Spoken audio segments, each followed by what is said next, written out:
द्रौपदी भारत की वह पहली महिला है जिसके 5 पति थे या वह 5 पुरुषों के साथ रमण करती थी। लेकिन सबसे बड़ा सवाल यह है कि क्या आज के लोग यह समझते हैं कि द्रौपदी ने शादी तो सिर्फ अर्जुन से ही की थी, तो क्या उसका रिश्ता सभी के साथ नहीं था? तो आइए जानते हैं द्रौपदी की शादी की कहानी।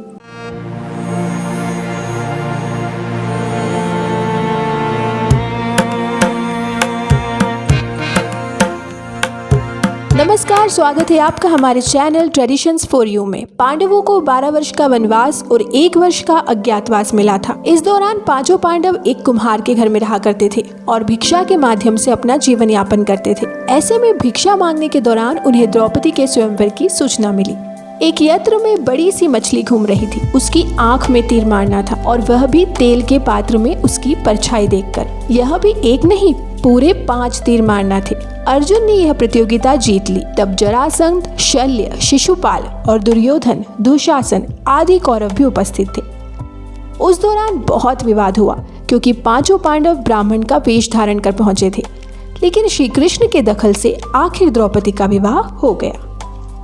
पांचों पांडवों से उसका विवाह कैसे हुआ या पांचों पांडवों की वह पत्नी कैसे बन गई, यह बहुत लंबा किस्सा है। कहते हैं कि द्रौपदी अपने पिछले जन्म में बहुत सुंदर युवती थी। सर्वगुण संपन्न होने के कारण उसे योग्य वर नहीं मिल रहा था, इसलिए उसने भगवान शंकर की तपस्या की और तब शंकर जी प्रकट हुए। उस समय द्रौपदी ने हड़बड़ाहट में 5 बार वर मांगे, इसलिए उसे शिव जी के वरदान के कारण इस जन्म में 5 पति प्राप्त हुए। जब भगवान शिव ने द्रौपदी को 5 पति प्राप्त होने का वरदान दिया था, तब वह भी ये जानते थे कि उसे अपने 5 पतियों के साथ पत्नी धर्म निभाने में समस्या होगी। इसीलिए उन्होंने द्रौपदी को ये वरदान भी दिया कि वह प्रतिदिन कन्या भाव यानी कौमार्य को प्राप्त कर लेगी। इसलिए द्रौपदी अपने 5 पतियों को कन्या भाव में ही प्राप्त हुई थी। हालांकि कहा जाता है कि संतान को जन्म देने के लिए भगवान श्री कृष्ण ने उन्हें ये सुझाव दिया कि हर साल वह पांडवों में से किसी एक के साथ ही समय व्यतीत करे। साथ ही जिस समय वह अपने कक्ष में किसी एक पांडव के साथ हो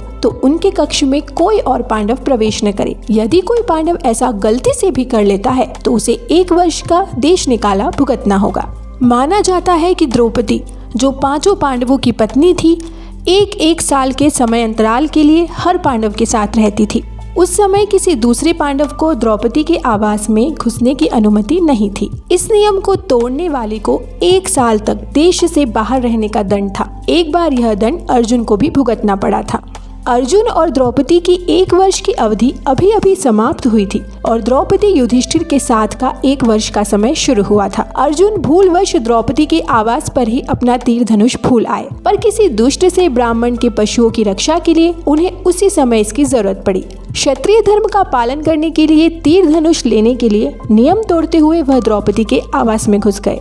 उस दौरान द्रौपदी युधिष्ठिर साथ में थे। बाद में इसके दंड के रूप में अर्जुन 1 साल के लिए राज्य से बाहर चले गए। इसी 1 साल के वनवास के दौरान अर्जुन की मुलाकात उलूपी से हुई और वह अर्जुन पर मोहित हो गई। ऐसे में वह उन्हें खींचकर अपने नागलोक में ले गई और उसके अनुरोध करने पर अर्जुन को उससे विवाह करना पड़ा। कहते हैं कि दोनों 1 वर्ष तक साथ रहे।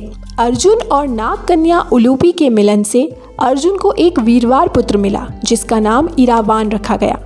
द्रौपदी के 5 पुत्र थे। द्रौपदी ने 1 वर्ष के अंतराल से 5 पांडवों के 1 पुत्र को जन्म दिया था। लेकिन दुर्भाग्य कि इन 5 पुत्रों को अश्वत्थामा ने मार दिया था। एक दिन की बात है, पांडव और ब्राह्मण लोग आश्रम में बैठे थे। उसी समय द्रौपदी और सत्यभामा भी आपस में मिलकर एक जगह बैठी थी। दोनों ही आपस में बातें करने लगी। सत्यभामा ने द्रौपदी से पूछा, बहन, तुम्हारे पति पांडवजन तुमसे हमेशा प्रसन्न रहते हैं। मैं देखती हूँ कि वे लोग सदा तुम्हारे वश में रहते हैं। तुम मुझे भी ऐसा कुछ बताओ कि मेरे श्याम सुंदर भी मेरे वश में रहे। तब द्रौपदी बोली, सत्यभामा, ये तुम मुझसे कैसी दुराचारिणी स्त्रियों के बारे में पूछ रही हो? जब पति को यह मालूम हो तो वह अपनी पत्नी के वश में नहीं हो सकता। तब सत्यभामा ने कहा, तो आप बताएं कि आप पांडवों के साथ कैसा आचरण करती हैं?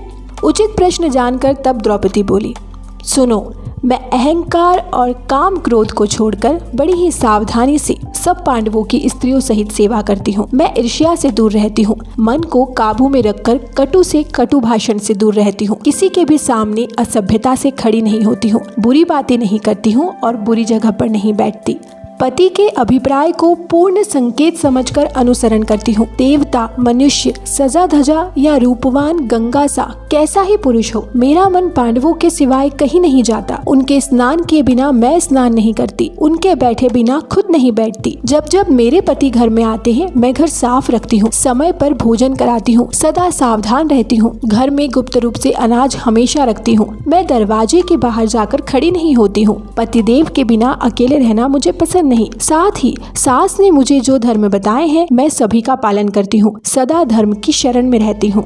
यह सुन के सत्यभामा भी द्रौपदी से प्रसन्न हुई और उनकी बातों को समझ गई। ये कहानी आपको कैसी लगी कमेंट में जरूर बताएं। वीडियो पसंद आए तो इसे लाइक और शेयर करें। साथ ही चैनल को सब्सक्राइब करना न भूलें।